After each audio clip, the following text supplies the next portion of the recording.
Ano nga ba mga idol ang ibig sabihin ng pagiging core? Sabi daw ng iba ito ang pinakamadaling role sa lahat kasi daw pa-farm lang, walang pakialam daw sa mga kakampi, pag-alagala lang sa mapa. Pero alam nyo ba ang malungkot na katotohanan ng pagiging core user? Oo, pa-farm lang yan at pag-alagala sa mapa, pero di mo nararamdaman yung pressure na nararamdaman ng isang core lalo na kapag mayroong teamfight sa isang objectives, na kapag hindi mo siya naretro o nakuha ay sayo lahat isisisi, yung tipong kapag hindi mo nakuha ang turtle at ang lord at di mo nadala yung laro nyo ay bobo na yung tingin sayo. Yung tipong hindi mo nadalawan yung isang side lane sayo lahat isisisi pero yung mga yan nung ini-invade dan ka ng mga kalaban ay nakafocus lang yan sa lane nila, yung tipong inaagawan ka na sa buff mo ay wala ni isang dadalaw man lang para di ka mag-up. Kaya wag nyo munang husgahan ang isang core user kung alam yung may pagkukulang din kayo. Kung meron mang magaling mag-corematic yan mga idol, lahat ng trash talk ay inabot na niyan, lahat ng CC ay napagdaanan na niyan bago siya naging magaling at naging malakas sa role na yan.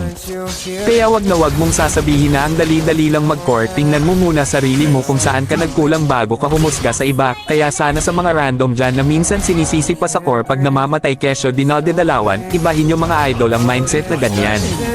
Kaya sa mga nagbabalak na mag-core user dyan, isipin nyo muna kung kaya nyong saluhin ang mga trash talk at paninisi na mangyayari sa inyo bago ka lumipat ng role. Alam nyo sa totoo lang, ang daming core na nagki-quit dahil kasi yun sa di nila nakakaya yung pressure. Don't tell me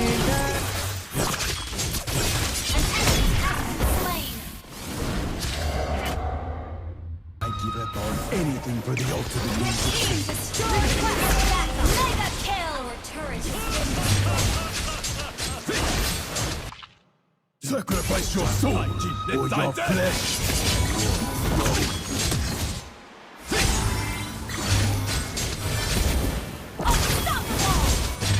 double kill!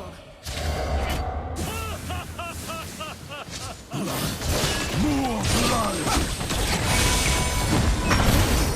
An enemy has been slain! Godlike!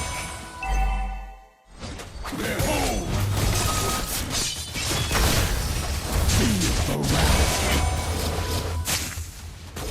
Launch attack!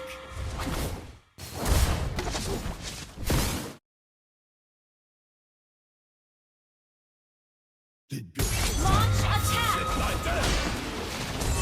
Little